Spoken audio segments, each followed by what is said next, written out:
大家好，我叫孙日恒，然后我今年28岁。28岁是什么体验呢？不知道有没有跟我一样的27、8、9这3个年纪的朋友啊？就谢谢。就这3个年纪，你还是年轻人，但你没有那么年轻了。你年轻的时间有限了，你年轻到头了，你懂吗？就是28算不算年轻？绝对算年轻，但是28那种年轻，他跟18那种年轻，他不是一个年轻的。前两天别人问我多少岁，我说我28岁，他说哦，还很年轻。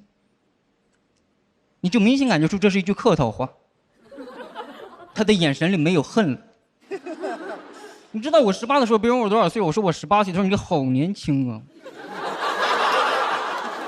嗨，我生怕失去自己的年轻人身份，我每天刷10个小时短视频，但我还是有些网络用语不知道什么意思，我还得去查。你们有查过网络用语是什么意思吗？你完了，你开始学习年轻人怎么说话了，但是学了也没用，就是你年纪越大，你能用的网络用语就越少，是吧？像什么家人们大无语事件发生，我最多还能再用3月。再像什么尊嘟假嘟，压根没用过。再像什么我是奶龙，哎呦这。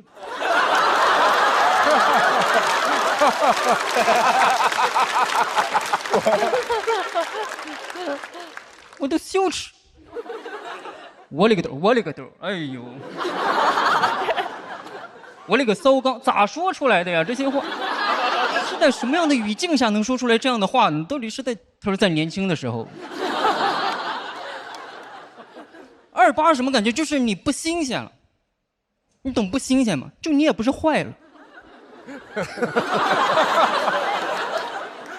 但你也并不好，你就是不新鲜了。我记得我新鲜的时候，我18岁的时候，那些网络语刚出来的时候，我那种喷薄而出那种时髦感，说出那些网络语那种新鲜感，有木有？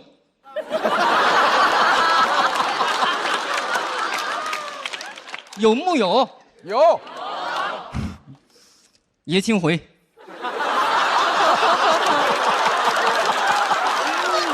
我打。时代的眼泪。而且28不是你活到28岁的，18岁是活到18岁的，28是你突然有一天发现自己28岁了。28不是21、22、23、4、5、6、7这么活的，不是，但是21啊，28了。前两天我看一个电视剧，一个人说他25岁，我还想哇，我应该叫他叫哥。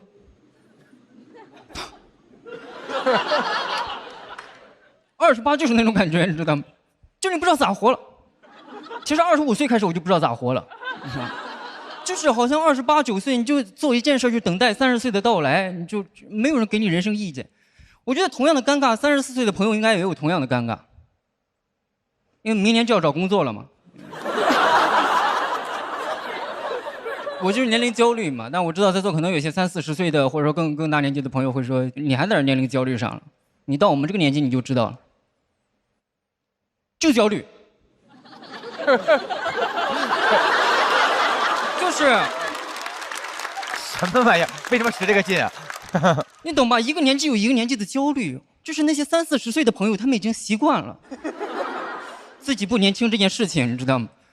我们是刚碰上，我们不是很适应的，我们不是就很多东西一直陪伴你的，就是突然有一天丢了，你再找不到，精力就没了，精力走了，你也没有精力去追他了，而且。就是肾上腺素也没了，新陈代谢都没了，你刚丢掉这些东西，你不是很适应。但是30、40岁的朋友好像完全不在乎这件事，完全不在乎。两个人喝着酒，他说：“哎，你什么东西掉了？”没事儿，干。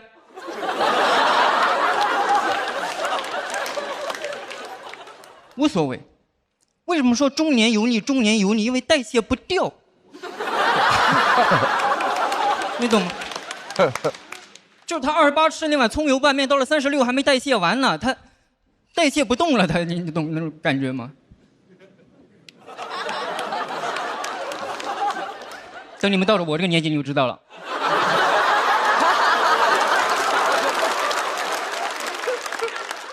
很多体验都不一样了。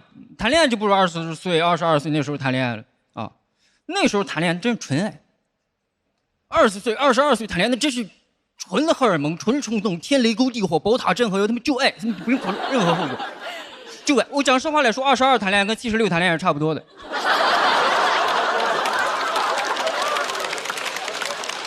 是吧？不用考虑任何什么结婚、生孩子、买房、买车，没有那个能力。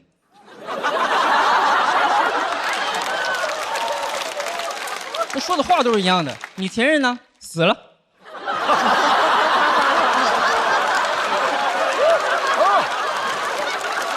小伙慢炖，炖熟了。爱的太剧烈了。我现在不行，就是28谈恋爱，你得开始过日子了，你得互相迁就、互相忍让了，你得会提供情绪价，你得把马桶盖掀起来了，你得会煮红糖水，因为你确切的知道，就你长这样，年纪大会疼人，是你在婚恋市场上仅存的优点。是你，就是你大脑运转的速度跟不上这个科技社会运转的速度了，你能理解吗？就是我记得我20岁的时候不是这样的，我20岁的时候我大脑能转出火星子来，我都觉得科技发展的太慢了，我觉得科技真有点费劲。我刚进入这个社会的时候是那种移动互联网大爆发那个年代，啊，这些东西都刚出来，我当时就想，哇，科技会给这个社会造成怎样剧烈的变动呢？网约车，哇，合法的黑车，Mobile OFO， 一个骑不动，一个骑不了。是吧？那时候觉得科技发展的太慢了，现在不行，现在我求科技不要发展了，我真有点累了，我现在，那什么脑机接口啊，什么 AI， 我根本都用不上。我现在去打车，连那个后备箱我都不会开。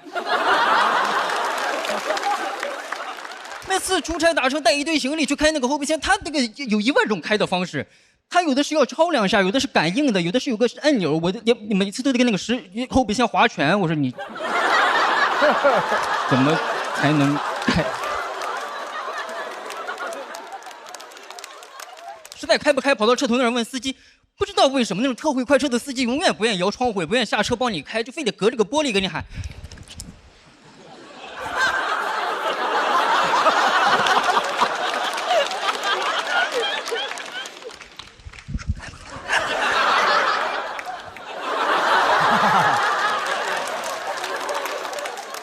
想不明白2025年怎么还有这种沟通交流的方式呢？好不容易把行李放上去，走到车门这，车门又不会开了。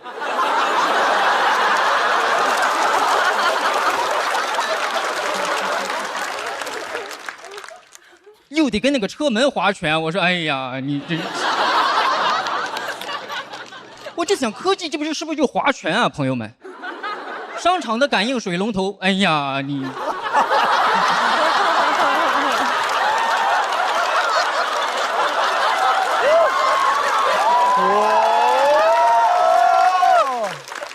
而且你好不容易坐上去了，你坐那种电车还特别容易晕车，啊，油车不晕，就电车晕，啊，对吧？哎，你知道你们为什么会晕车吗？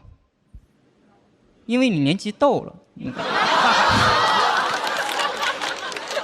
就你懂那种感觉吗？你就什么都不干，你光在这干坐着，就对科技犯恶心。谢谢大家，我是说，谢谢你们到来。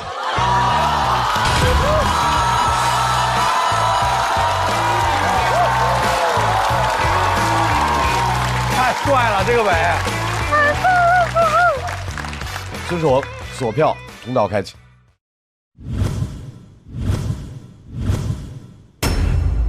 再次掌声送给孙书恒。孙书恒那个捞回来的时候，其实我这个人心里也很纠结的。就我一想，你如果第2场还不适应这个舞台又讲砸了，我就想准备了很多歹毒的话要讽刺你。但是今天表现，无论是文本啊、创意啊、创新性啊，还有什么表演，还有那些气口什么，一切都是无懈可击的，为你骄傲，非常非常好。谢谢罗老师，谢谢罗老师。哎，那个钟，你觉得这一轮和上一轮自己的状态是不是有变化？有，因为上一轮大家对我的期待都挺高的，其实我个人不是很擅长在高期待里存活，我没有接受过这样的就是环境，社交环境就是对。对他挨呀，然后上一一直说自个儿挨这个事儿啊，对配得感非常低，哇就这样。但是我觉得2次表现都很好，都很好，真的很好啊。他是吗？你知道是，一定是，就相信自个儿是啊。然后因为有你的地方就是天堂。然后他一上来，我还有点担心，因为他一直挨他，你不能让他炸呀。但是包袱就是硬啊。而且孙书恒特有那种绽放感，你知道吗？就是前面一个鸟一点，砰，然后一下炸了，你说那一下就已经得到了很多欢呼了。我觉得你有自己那些绝对了不起的地方，就不要在乎这些事儿，你就好好演你自个儿，特别棒啊，特别棒。谢谢。我拍灯主要是因为我年纪也到了。然后他讲的很多梗，其实我觉得在我看来不是梗，它是真实存在过的一些痛点，好像就是我28岁的时候，差不多。我确实是在那个工作之后，其实我就一直每天都是工作，好像也没有什么问题。但是突然到了27、28岁的时候，你会不知道哪一根神经，就那个天线就突然开始思考说，就每个整数就会这样。对，你就开始思考说，我好像除了一些工作的记忆，我人生没有别的东西，我不可以这样。我觉得这样回忆起来，这个人生太无趣了。所以我想去改变，然后我那个时候就写了那个歌，再不疯狂我们就老了。都得讲岁数是吗？罗老师才53岁，才53啊！我不说话都不合适，因为我55比他大2岁啊。但是，我从来不觉得就是隔代之间是能够就产生什么完全的共情、完全理解，但是他这段我非常能够共情，因为他讲的28岁不是一个就是生物意义上就是28，不是一个具体的岁数。对，因为每个人你一定会在某个生命的节点上，你感受到他此刻感受到，我就是觉得我身体好像开始衰老了。问题这还不是关键，关键是生活特别不讲道理，我付出青春，你根本就没有给我相同的回报。对。可能这是很多人特别焦虑的一点，所以这个就是我觉得他这段特别好的，就是我一个55岁或者53岁人完全能够共情一个28岁人的地方。是的，我觉得是特别牛的一段表演，特别完美。谢谢。我们来看一下，在孙书恒的表演结束之后，他是否能直接晋级？因为我们校友团给出来的是40票满票。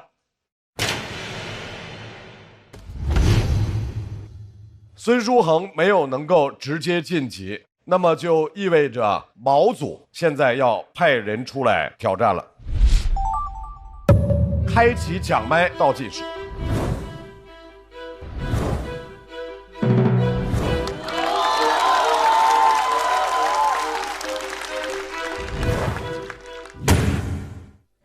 书恒，你的选择是？张俊吧。好的。大家熟悉俊哥的，因为演出行万里路，加油加油，也尝各地的美食，是，所以今天他特别想和大家聊聊他对食物的理解。掌声欢迎张俊！加油 ，Shake out try！ 大家好，我是张俊，2楼的朋友，你们好吗？哎，你们好。这几年大家越来越注重饮食这个东西了。然后我前几天在一个追星的帖子下面也看见2个人一直在劝对方吃点好的。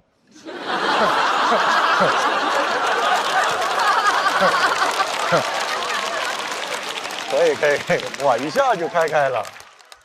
我也喜欢吃点好的。我每次去一个地方演出，都会尝一些当地特色，就是那种只有当地有，然后其他地方都没有的菜。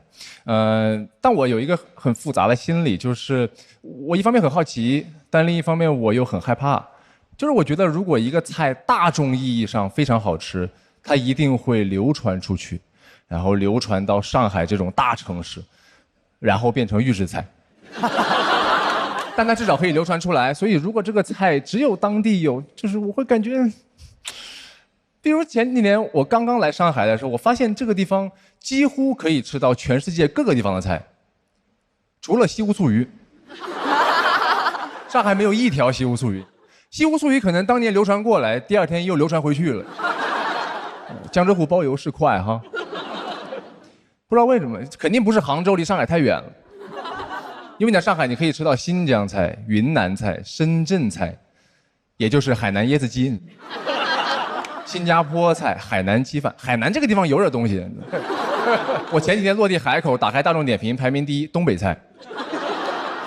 全世界菜到处乱飞，西湖醋鱼静观其变。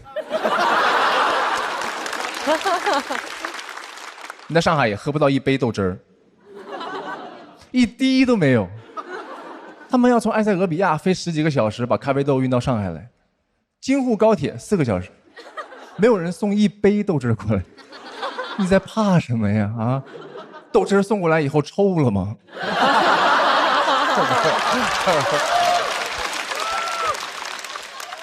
当然，你要真的送过来，在路上就被人投诉了。家人们，高铁也打到臭车了。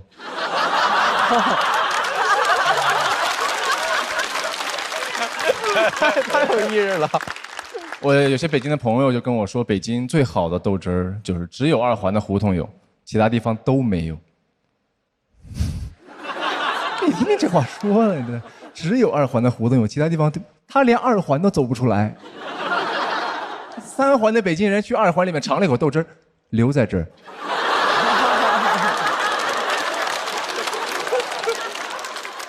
我怀疑北京之前其实只有2环的，它后面有那么多环，就是因为豆汁流传不出去，然后其他北京人他不走，那我走。去年的时候去新西兰演出，然后尝了一下新西兰菜，不是特别好吃。他们说新西兰之前是英国的殖民地嘛，所以新西兰菜基本上就是英国菜。我说我知道英国菜很难吃啊，但我没想到它难吃到要用帝国主义殖民逼别人吃。你这也太难吃了！你就是张个嘴的事需要用枪吗？你用点豆瓣酱不就完事儿了吗？这好吃就不需要殖民了，因为那次我们在新西兰吃的是川菜，没有四川人出去殖民的，没有四川人出去端着火锅烙的数到3，因为7秒就老了，你知道吗？其实我怀疑英国人根本就不喜欢英国菜，因为他们老出去殖民，他们感觉也不图啥别的，就是想出去吃点好的。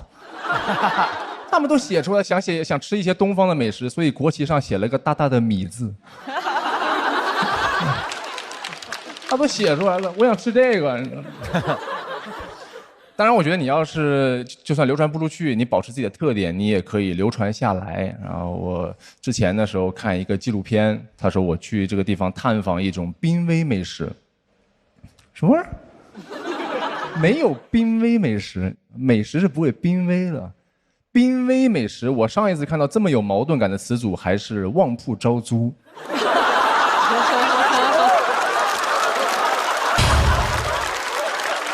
为什么？这可以。这是我个人非常喜欢的一个段子，它就是那种即使你现场没有笑，然后你晚上洗澡的时候呢，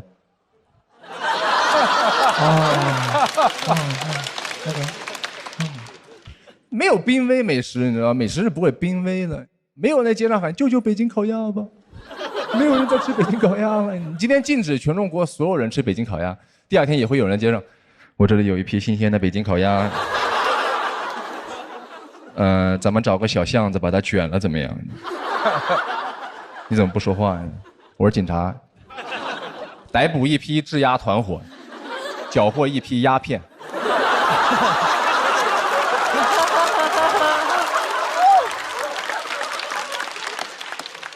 这个是吹风机吹头的时候哦。没有濒危美食，你知道吗？但你今天禁止全中国所有人吃西湖醋鱼 ，OK？ 我没问题，你把西湖醋鱼禁了，西湖醋和那条鱼都会感谢你。这是西湖醋鱼。你要有特点，你就不会濒危啊，因为豆汁儿还在，它很特别，它特别难喝，所以它有2批受众。第一批是那种正宗的北京大爷大妈，他们占总人口数特别少的一部分，他们很小众的，他们比玩那种死亡重金属的还小众一点。另外一批就是我这种游客，豆汁能有多难喝呀？能有多难喝？给朋友带一杯。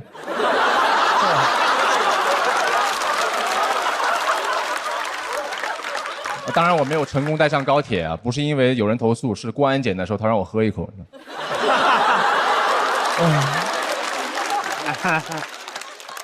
你总得有点特点才行嘛。就算是豆汁儿，它至少健康，它能降火啊什么，它健康。你不能又难吃又不健康嘛。垃圾食品难吃那就是垃圾呀，你总要有一点特点才行嘛。这也是今年导演组跟我说的话。俊啊，你总得有点特点才行吧，你知道吧？你不能老是这么冷静的讲那种观察段子，你知道？你不能等到别人回去洗澡的时候才笑。为什么不行？因为我们现场就要投票了。我们不是在洗澡的时候投票，你要现场就炸，你要让观众喜欢看炸，你要上情绪。我说，炸的也不健康。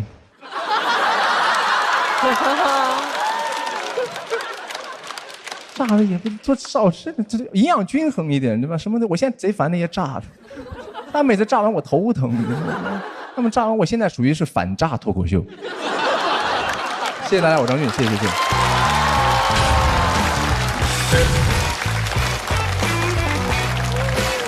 哎，这个太好看了，好好啊！哎呀，有点悬念呐，有悬念，有悬念。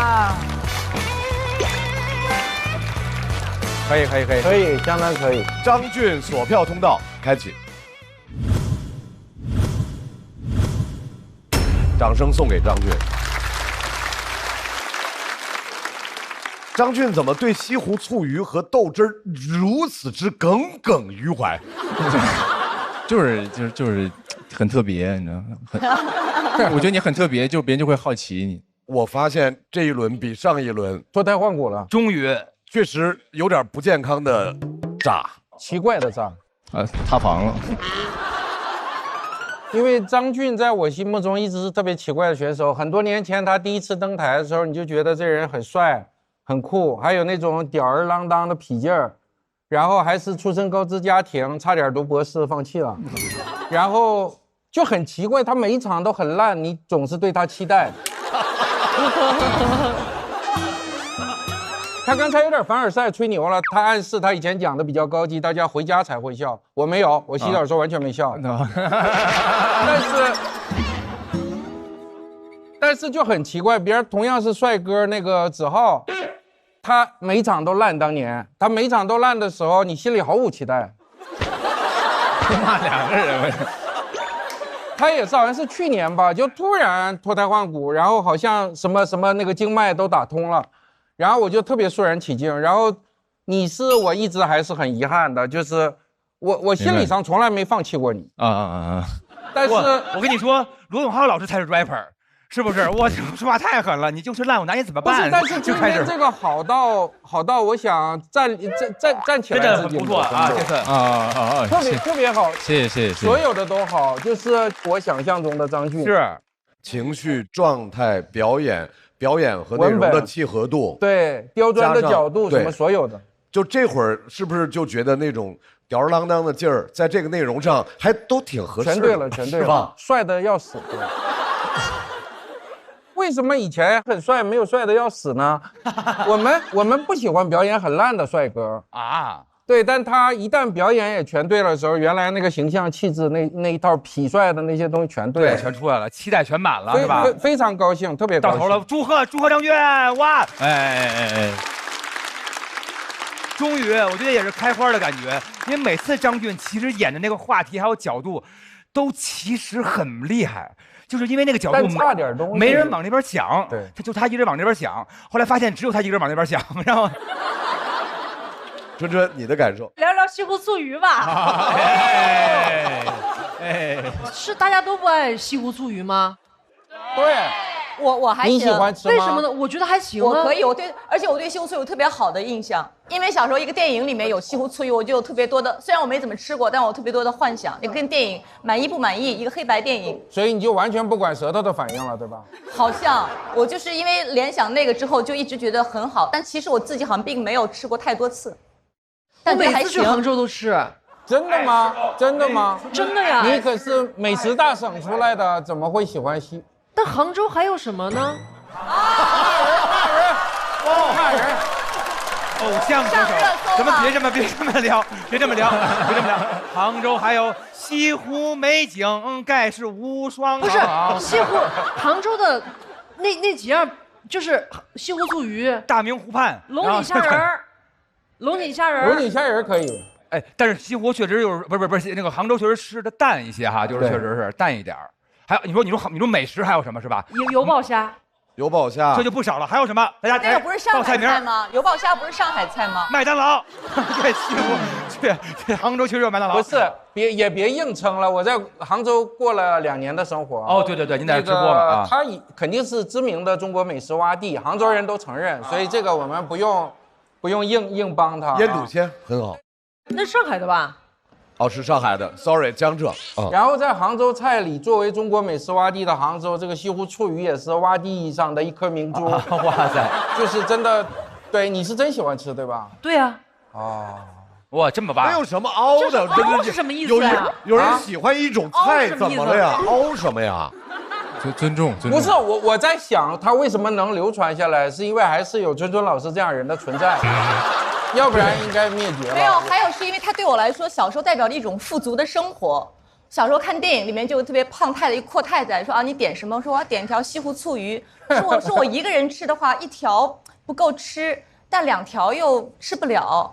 然后实际上我说啊，他好有钱的，所以在我的印象中，它代表着某种富裕的生活。胖太太跟吃方便面是一样的哈，一杯吃不了，2盆太多了。对，就那个好，让我们结束关于西湖醋鱼的这个话题。那不然聊什么？这趴不就是聊这个味儿吗？我现在想问一下春春，对张俊这次的表演风格和文本的态度。我上一次看的时候，我其实就挺喜欢张俊的风格，我一直在试图总结那个风格，它是一种偏 Q 版漫画式的表演嘛。因为他的有一些神情，有一些停顿，有一些蹲的点，我甚至觉得他有的时候在我的眼中有点像芝麻街啊，所以我会觉得特别的亲切。还有，其实美食这个话题不好讲，因为美食是个特别个体的一个体验。我喜欢的，我就觉得就是好，那我就很怕别人说哦那个东西好难吃，就是那种就一种老外到中国说哦你们吃鸡脚吃松花蛋，就是那种感觉特别吓人。但很容易就讲成那个样子，但他讲的就非常的平等，就我平等的嘲笑一切我不喜欢的，一切是以我的喜欢，就是那种感觉，我觉得非常好，对，然后充满喜感，的确就有一种好像他突然脱胎换骨的感觉。对，张俊恭喜，找到劲儿了，找到劲儿了，太棒了，谢谢。海源老师，作为编剧老师，觉得张俊今天的状态，我觉得这一组对决是我们非常适合讨论创作的这样的一组对决，因为他们的文本在我眼里是非常非常有特点的。很多演员大家表演的方式是从情绪出发的，但是他们俩不是，他们是纯靠他写作的东西，他的文本去传递他的想法，他甚至是一个非常小众的微小的一个情绪一个想法，然后他要用这些东西去感染你，去说服你，其实是非常难的。你比如说有的梗，就我们在写梗的时候，可能有点跟打靶是一样的，就是你有可能打到1环2环，你的有的梗可能是打到9环10环，就是你打中了，观众都笑了，但是观众笑的那个意义可能是不一样的。就是可能有时候我们会有一点点嫌弃谐音梗，用李诞以前的话说，因为它比较容易，它可能打出来的是1环2环。对，但是好的梗是会走出2环的。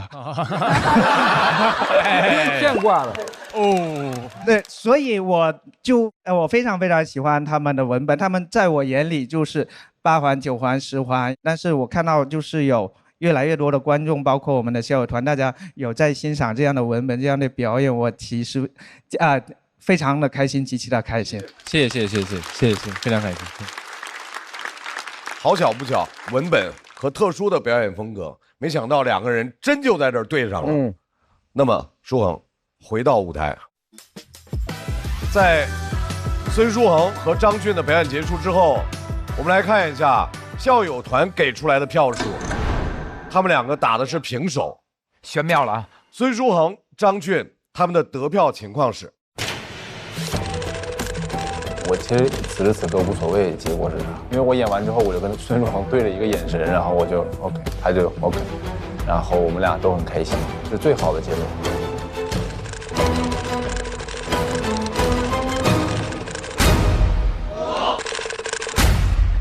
哇，差得好近啊！非常的接近。首先恭喜孙书恒276票顺利晋级，8分之差。张俊也非常好的成绩，268票，要稍微等待。